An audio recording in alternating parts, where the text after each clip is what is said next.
Voilà, bonjour à toutes et à tous, j'espère que vous allez bien ce matin. Ça fait plaisir d'être parmi vous. Bienvenue effectivement à toutes les personnes nouvelles qui sont là dans ce lieu pour là ou les premières fois. Alors, ce matin, on va ouvrir la parole de Dieu ensemble et le titre de mon message, comme vous le voyez, c'est « Oser Jésus ». Alors vous allez me dire, mais il a fait une faute d'orthographe. Non, c'est fait exprès, vous allez comprendre pourquoi. Dans un instant, vous savez, il y a une phrase que je pense la plupart d'entre vous, vous connaissez. C'est un homme qui va déclarer cela, Neil Armstrong, qui va dire un jour, c'est un petit pas pour l'homme, mais un grand pas pour l'humanité. Et à ce moment-là, quand il va déclarer cette phrase, c'est parce qu'un jour, il va oser croire qu'il était possible de marcher sur la Lune. Et il y a plusieurs personnes dans le monde qui, aujourd'hui, par le passé, ont osé se lever pour faire certaines choses. Je pense par exemple à Nelson Mandela qui va oser lutter contre l'apartheid. Je pense à Edmund Hillary qui va oser gravir l'Everest pour la première fois en 1953. Je pense également à Jesse Owens qui va se lever, qui va lever le poing contre Hitler lorsqu'il va recevoir sa médaille d'or aux Jeux Olympiques de 1936. Et puis je peux penser aussi à Malala Yousafzai, une jeune fille de 18 ans au Pakistan qui va oser lutter contre l'oppression des enfants et le droit à l'éducation. Pour cela, elle va recevoir le prix Nobel de la paix en 2014. Et quand on regarde toutes ces personnes, tous ces hommes, ces femmes, finalement, elles vont oser se lever et ça va avoir un impact. Mais laissez-moi vous parler ce matin d'un homme qui va également oser se lever pour Dieu. Un homme qui va oser obéir à un commandement de Dieu, un commandement bien particulier, une demande bien particulière. On va le voir dans un instant. Et son nom, c'est justement « Oser », comme vous le voyez écrit. Et cette demande est un petit peu particulière parce qu'elle était à l'image du peuple d'Israël de son époque. Il était infidèle à Dieu, il était dans la corruption la plus totale, il était éloigné de Dieu. Et Dieu va dire à Osée, j'aimerais que tu fasses quelque chose, Osée. J'aimerais que tu puisses prendre une femme prostituée et que tu l'épouses. Imaginez un petit peu que Dieu puisse vous demander quelque chose comme cela. Si on a une pensée comme ça, on va se dire, mais ça ne peut pas venir de Dieu, là, ça vient du diable, c'est obligé. Et pourtant, à ce moment-là, c'est bien Dieu qui va lui demander cela. Et lorsqu'on regarde l'histoire, on se rend compte qu'elle va mettre au monde un premier fils, elle va mettre au monde une fille, et puis un troisième fils du nom de Lo-Ami, qui signifie « pas mon peuple ». Pourquoi ? Parce qu'on le lit ensemble dans Osée chapitre 1, verset 9. C'est Dieu qui va dire ça. « Car vous n'êtes pas mon peuple, et je ne suis pas votre Dieu ». Et ça me faisait réfléchir parce qu'aujourd'hui, combien de gens, de personnes se disent chrétiennes, se disent chrétiens, mais pourtant, Dieu leur dit, vous n'êtes pas mon peuple. Je ne suis pas votre Dieu parce qu'il y a toutes sortes de choses qui règnent dans votre vie, toutes sortes de choses qui sont là et qui prennent ma place. Certains appartiennent à une religion, mais ils ne connaissent pas Dieu. Et peut-être que ce matin, tu crois en Dieu, mais tu ne lui as pas donné ta vie. Dieu annonce quelque chose à ce moment-là à Israël. Il va dire, mais même si tu ne me connais pas, mon désir pour toi, Israël, c'est que tu sois aussi nombreux que le sable de la mer. Et au lieu qu'on leur disait, vous n'êtes pas mon peuple, moi je vais dire, vous êtes mon fils du Dieu vivant. Et ce matin, j'ai une bonne nouvelle pour toi. Même si tu ne connais pas Jésus, si tu ne connais pas Dieu, Dieu veut faire de toi son fils et sa fille. Alors peut-être que tu te poses la question, mais comment est-ce que je peux devenir fils, fille de Dieu ? C'est impossible, ça m'a l'air impossible, ça m'a l'air assez nébuleux. Eh bien, c'est ce que nous allons voir ce matin, tout simplement. Et la première des choses que tu dois réaliser, et que Dieu veut te faire réaliser plus exactement, c'est que tu es une personne, un homme, une femme pécheresse, pécheur. Ce n'est pas pour te juger, ce n'est pas pour te condamner, mais c'est pour que tu puisses réaliser ton état. Peut-être que tu vas dire, mais je n'ai rien fait de mal. Je n'ai jamais volé, je n'ai jamais tué, je n'ai jamais fait ceci, cela. Mais la Bible nous dit que tous ont péché et sont privés de la gloire de Dieu. Peut-être que tu as déjà menti, peut-être que tu as déjà triché à l'école quand tu étais jeune, peut-être que tu es encore jeune. Peut-être que tu as eu des mauvaises pensées, de la rancune, toutes sortes de choses. Eh bien, tout cela, c'est le péché. Et le péché est arrivé il y a bien longtemps. Ce moment où Adam et Ève étaient en relation parfaite avec Dieu. Alors qu'il y avait cette communion qui était là, qu'ils parlaient, qu'il y avait cette relation d'amour. Un jour, Ève va voir cet arbre. Cet arbre dont Dieu avait dit, vous ne mangerez pas le fruit de cet arbre. L'arbre de la connaissance du bien et du mal. Et quand elle va voir le fruit, elle va commencer à convoiter le fruit. Elle va dire, mais il a l'air bon à manger, agréable à la vue, précieux pour ouvrir l'intelligence. Et bien sûr, elle va en manger. Elle va en manger, elle va en donner à son mari. Et à ce moment-là, la mort va arriver. Le péché va entrer, cette désobéissance envers Dieu va entrer sur la terre et malheureusement, ce péché va dominer sur toute la terre. De sorte qu'aujourd'hui encore, tout être humain qui parvient à la naissance est atteint par le péché. Sans Dieu, il est dominé par le péché. Il va à l'opposé de Dieu, à l'image de la femme de Osée et d'Israël. La femme d'Osée, qui s'appelait Gomer, va dire à un moment donné, « Mais moi, je veux suivre mes amants, ceux qui me donnent mon pain et mon eau, ceux qui me donnent ma laine et mon lin, mon huile et ma boisson. » Elle voulait se détourner de Osée. Elle voulait aller vers ses amants. Israël, c'était pareil. Il ne voulait pas de Dieu. Et Dieu va dire d'Israël, comme Adam, ils ont violé l'alliance. C'est alors qu'ils m'ont été infidèles. Le péché est ce qui te sépare de Dieu. Est ce qui te détourne de lui. Mais aujourd'hui, si tu restes dans ton péché, eh bien, tu seras séparé de Dieu pour toujours.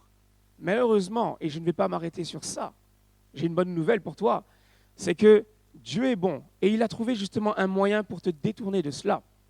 Alors, avant que l'on voit ce que c'est, j'aimerais quand même que tu saches que Dieu t'appelle à sortir de ce péché, à te libérer de ce péché. Et aujourd'hui, c'est possible parce que par la suite, nous voyons que Dieu va dire, quand Israël était jeune, je l'aimais et j'ai appelé mon fils, en parlant d'Israël, à sortir d'Égypte. L'Égypte est cette nation qui, des années plus tard, après Adam et Ève, va dominer sur Israël pendant 430 ans. Et alors que Israël est sous l'emprise de l'Égypte, la nation de l'Égypte était le symbole du péché qui va dominer pendant longtemps. Mais Dieu va libérer Israël. De la même manière que Dieu veut te libérer du péché.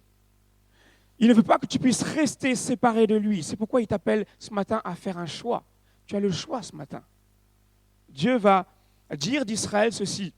Dans Osée chapitre 5, leurs agissements ne leur permettent pas de revenir à leur Dieu parce que l'esprit de prostitution est au milieu d'eux et parce qu'ils ne connaissent pas l'Éternel. Malgré l'appel de Dieu à Israël à revenir à lui, Israël était tellement ancré dans son péché qu'il ne voulait pas venir à Dieu. Ils vont faire le choix de refuser Dieu. Et tu as le choix ce matin de refuser Dieu. Il ne te mettra jamais le couteau sous la gorge. Tu peux rester dans le péché, mais le problème, c'est que nous voyons par la suite que le péché va entraîner Israël beaucoup plus bas. Ils vont être dévastés. Ils vont être dominés par d'autres nations. Ça va les conduire à un deuxième choix qui va justement être le fait de demander de l'aide à un roi. Le roi Yareb, le roi de la Syrie. Le problème aussi qui va se passer, c'est que nous le voyons, ce roi ne pourra pas vous guérir, ni porter remède à vos plaies.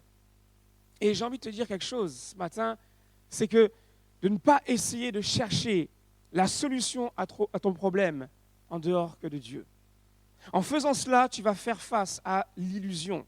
Tout ce que tu chercheras ailleurs ne pourra pas guérir ton âme, ne pourra pas guérir ton cœur. Alors, il y a un troisième choix qui s'offre à toi. Ils ne le savent pas encore à ce moment-là, mais Israël va vivre cette désillusion, comme je le disais, et le roi ne va pas pouvoir les aider. C'est alors que Dieu va déclarer ceci. je m'en irai, je reviendrai à ma place jusqu'à ce qu'ils s'avouent coupables et recherchent ma présence. Quand ils seront dans la détresse, ils auront recours à moi. Venez, retournons à l'Éternel. En effet, il a déchiré, mais il nous guérira. Il a frappé, mais il bandera nos plaies. Et parmi tous ces choix, le troisième, nous le voyons, c'est le meilleur des choix.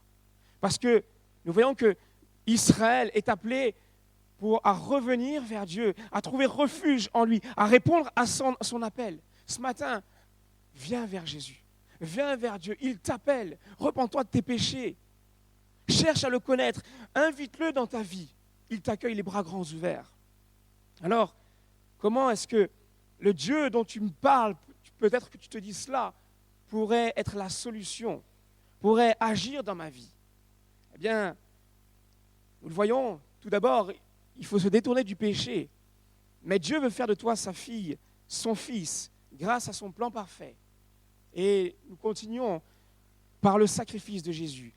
Voyez-vous, Dieu le Père va oser mettre un plan parfait pour sauver l'humanité. Ce plan, c'est que comme l'homme, vous l'avez compris, a été contaminé par le péché, eh bien, il ne pouvait en aucun cas se sauver lui-même. Par tes œuvres, tu ne peux pas te sauver. Ce n'est pas parce que tu donnes de l'argent aux pauvres, ce n'est pas parce que tu es gentil, ce n'est pas parce que tu allumes un cierge que tu vas être sauvé. Non. La solution, c'est qu'il fallait qu'un homme sans péché, totalement pur, puisse porter le péché de tous. Et c'est là que Jésus va entrer en scène. Celui qui était à la droite de Dieu, celui qui était Dieu lui-même, le Fils de Dieu en même temps, il va oser se lever en disant « Moi, je ferai cela ». Et nous le voyons, l'apôtre Paul va dire ceci, lui qui est de condition divine, il n'a pas regardé son égalité avec Dieu comme un butin à préserver, mais il s'est dépouillé lui-même en prenant une condition de serviteur, en devenant semblable aux êtres humains. Reconnu comme un simple homme, il s'est humilié lui-même en faisant preuve d'obéissance jusqu'à la mort, même la mort sur la croix. Alors que Jésus était au ciel, qu'il était l'égal de Dieu, il va oser se détourner de cela, de ce qu'il possédait dans les cieux, parce que lui, il voulait racheter l'humanité. Et c'est assez triste, parce que nous voyons par la suite qu'il va se faire dépouiller, il va se faire humilier, il va se faire cracher dessus, il va se faire mettre cette couronne d'épines et crucifié comme un meurtrier. Pourquoi? Parce qu'il pensait à toi, il voulait te sauver. Il voulait te sortir du péché pour que tu puisses revenir, avoir cette connexion avec Dieu, vivre cet amour que Dieu a pour toi. Lui, le Fils de Dieu, Dieu Sauveur, Jésus-Christ, sera par la suite, on le voit dans les évangiles, il sera vendu par l'un de ses disciples au prix de 30 pièces d'argent. Vous savez, les 30 pièces d'argent, c'était à l'époque le prix d'un esclave. Jésus va avoir le prix d'un esclave, va prendre le prix d'un esclave. Mais lorsque nous revenons à Osée, Dieu va donner par la suite une mission à Osée. Et Osée, ça veut dire également sauve, salue, comme Jésus à peu près. Et regardez ce qu'il est dit. L'Éternel m'a dit, va encore aimer une femme aimée d'un amant et adultère. Aime-la comme l'Éternel aime les Israélites, alors qu'ils se tournent vers d'autres dieux et aiment les gâteaux de raisin. Je l'ai acheté pour 15 pièces d'argent et 330 litres d'orge. Alors que Gomer, la femme de Osée, va aller vers d'autres amants, tout comme Israël va aller vers d'autres dieux. Ils étaient loin de Dieu. Toutes sortes de choses prenaient la place dans leur cœur. Jésus a pris notre place. Il a pris ta place, il a pris ma place. Et nous voyons que Osée va racheter cette femme pour le prix de 330 litres d'orge, qui correspond à 15 pièces d'argent. Mais en plus de ça, il va mettre 15 pièces d'argent. Donc au total, il va payer 30 pièces d'argent pour racheter sa femme. Tout comme, finalement, Jésus qui va être vendu 30 pièces d'argent. Et le péché, en fait, qui nous contamine, qui nous a tous touchés, nous a réduits à la valeur d'un esclave du péché. Mais Jésus-Christ, Fils de Dieu, qui lui est d'une valeur inestimable, va dire, je vais mettre toute ma valeur pour te racheter. Et parce que je t'aime, oui, toi spécifiquement, Si tu m'acceptes dans ta vie, alors je vais te libérer du péché. Alors tu seras sauvé. Alors tu pourras atteindre la vie éternelle par la suite. Et tu auras cette assurance que tu pourras venir vers moi. Tu pourras me parler. Je te répondrai. Et tu vas voir que je vais t'écouter. Alors là aussi, peut-être que tu te dis, mais comment est-ce que Jésus qui est mort peut m'écouter?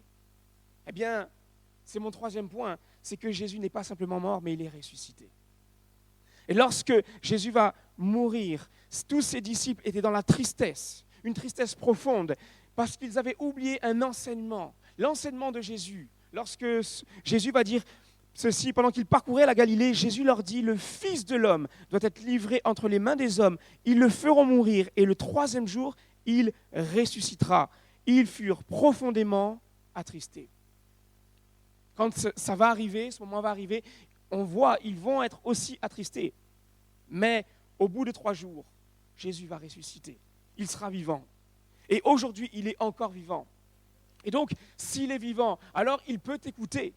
Il peut prendre soin de toi. Il ne t'abandonnera pas. Il te rassurera. Il te consolera. Son amour pour toi sera toujours là. Et nous le voyons par la suite. Il va dire, Jésus, tout ce que vous demanderez en mon nom, je le ferai, afin que la gloire du Père soit révélée dans le Fils. Si c'est conforme à sa volonté, il t'écoutera, il te répondra. Et là encore, c'est incroyable parce que lorsque nous voyons dans le livre d'Osée, eh bien, Israël va réaliser que la solution est de revenir à Dieu. Et ils vont dire ceci, venez, retournons à l'Éternel. En effet, il a déchiré, mais il nous guérira. Il a frappé, mais il bandera nos plaies. Il nous rendra la vie dans 2 jours. Le 3e jour, il nous relèvera. Et nous vivrons devant lui. Connaissons, cherchons à connaître l'Éternel. Sa venue est aussi certaine que celle de l'aurore, pas de l'horreur. Il viendra pour nous comme la pluie, comme la dernière pluie qui arrose la terre. De même que Jésus est ressuscité au bout de 3 jours.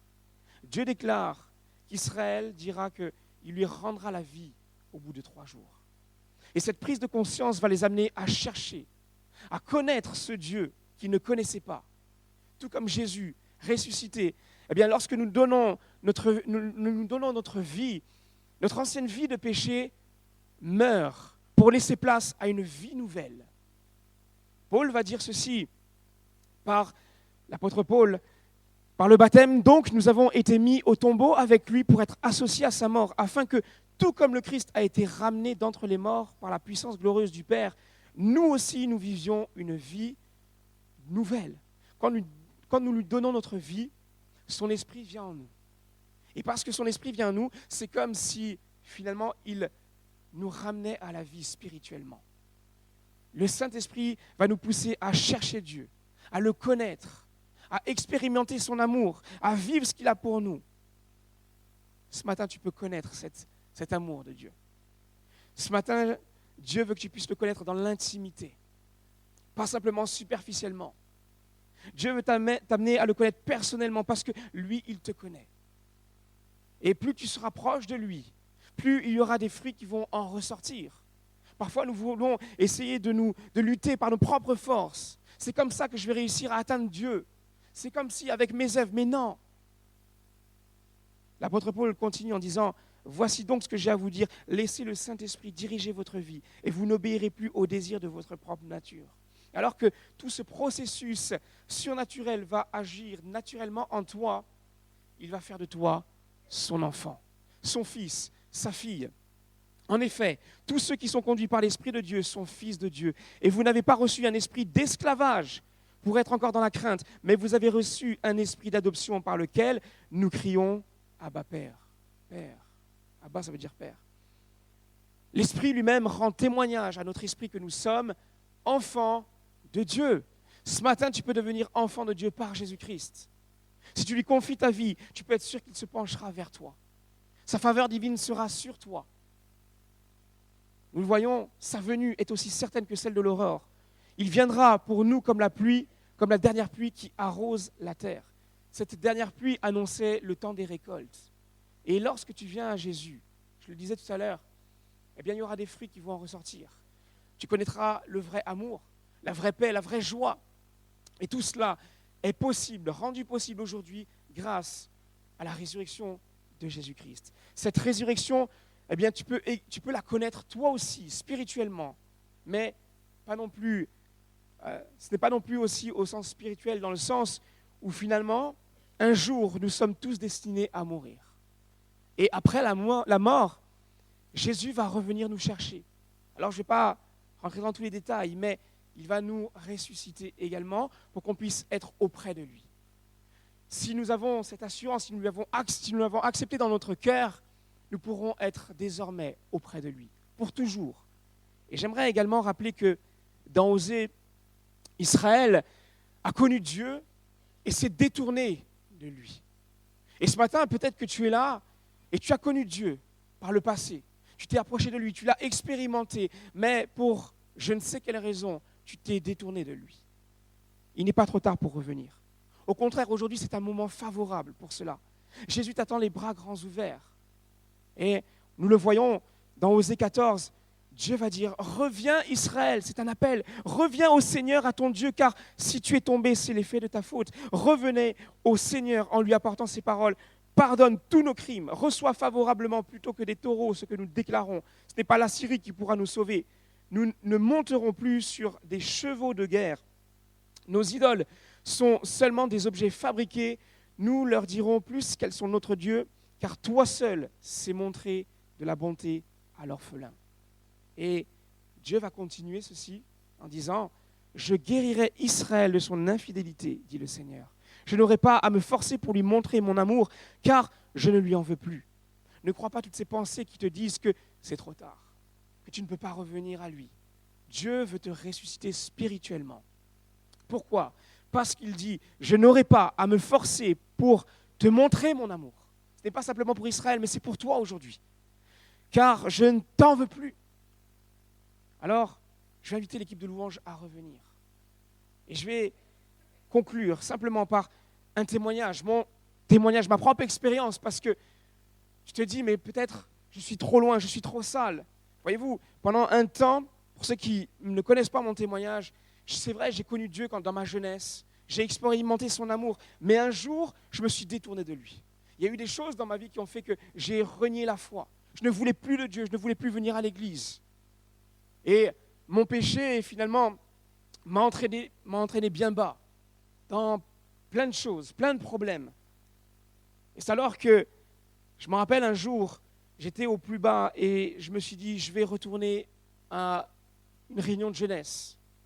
À l'époque, Dieu avait fait une œuvre dans le cœur des jeunes. On était une cinquantaine de jeunes pour l'église d'Ajaccio, qui était, parce que je viens d'Ajaccio, qui était à peu près à 90 personnes. C'était quand même énorme. Quand je suis retourné, je me rappelle, ce jour-là, on était 4 ou 5. Et c'était même plus ma génération, c'était une autre génération qui était là. Et j'étais là et je me disais, mais au fond de moi, Seigneur, tu as perdu. Tous les jeunes sont partis. Ils ne sont plus là. Il ne reste que ces jeunes de cette nouvelle génération. Et c'est bizarre parce que malgré tout, malgré le fait que j'en voulais quand même encore à Dieu, Dieu me faisait du bien. Il y avait comme finalement une paix qui venait progressivement. Et je suis parti de cette réunion soulagé. Et j'arrive, je me rappelle, je m'étais garé dans une petite ruelle. Et j'arrive donc dans cette ruelle. Et là, en fait, je vois au loin, je vois qu'il y avait un homme qui était à côté de ma voiture. Et là, je comprends de suite, j'ai fait une erreur. Peut-être que je me suis mal garé. Il était énervé. Et au fond de moi, vous savez, à ce moment-là, en fait, j'étais loin de Dieu. Loin de Dieu. J'étais dans le monde de la nuit, dans la violence la plus totale. Et quand je le vois, il y avait cette paix quand même qui était là. Et je me rappelle, je me dis, c'est pas grave. Je vais y aller et je vais rien dire. Et effectivement, j'y vais et je me prends un savon. Mais je dis rien. Et je m'en vais. Sauf que là, il y a des pensées qui ont commencé à venir dans ma tête en me disant, mais tu t'es laissé faire, Naël. Tu t'es laissé faire. Et tu vas à l'église et finalement, c'est comme ça que Dieu t'accueille. C'est lui qui t'aime. C'est lui qui veut te ramener à lui. Non, c'est pas possible. Ça, c'est pas un Dieu d'amour. Et là, ça a commencé à gamberger dans ma tête jusqu'au moment où on était un samedi soir et je n'avais pas prévu de sortir. J'avais appelé mes amis. Et là, je dis, il faut qu'on sorte. J'ai besoin de me vider la tête. Et donc, on sort et là, je me rappelle, on commence à boire. Et j'étais dans la colère. Tout revenait, toutes ces mauvaises pensées. Par la suite, on finit en boîte de nuit. Et je me rappelle, j'étais dans un coin du comptoir, tout seul. Tout revenait à la surface. Sauf qu'à un moment donné, je ne sais pas pourquoi, mon regard est attiré vers deux jeunes. Un, c'était mon ami, l'autre, je ne le connaissais pas. Et je ne sais pas pourquoi, mais j'ai été attiré vers eux. Je vais vers eux comme ça. Et au moment où j'arrive, mon ami, il s'en va. Il me laisse seul avec ce jeune que je ne connaissais pas. Je ne l'avais jamais vu. Je n'avais pas envie de discuter. Et là, il commence à se présenter. Et donc, je me présente. Et au bout d'une minute, je ne sais pas ce qui s'est passé, mais Dieu est au contrôle de toutes choses. Vous savez que Dieu n'a pas de limite. Dieu peut se servir de n'importe quoi, n'importe qui, n'importe où, n'importe quand. Ce jeune me regarde. Et puis, il met sa main comme ça, ici, sur mon cœur. Au début, j'étais un peu surpris. Mais il me dit, écoute, Anaël, je ne te connais pas. Je ne t'ai jamais vu. Mais je sens ton cœur est pur. Et tu vois toutes les personnes qui sont en train de boire, toutes les personnes qui sont en train de danser ici, tu dois prier pour elles. Et là, je suis surpris, je ne comprends pas trop ce qui m'arrive. Et je dis, mais avant, j'allais à l'église. Et il me dit, mais tu dois retourner, c'est ta place.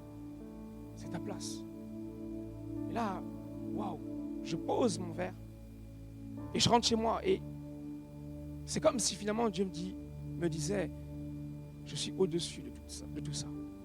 Même si l'ennemi essaie de t'accabler, moi je suis là.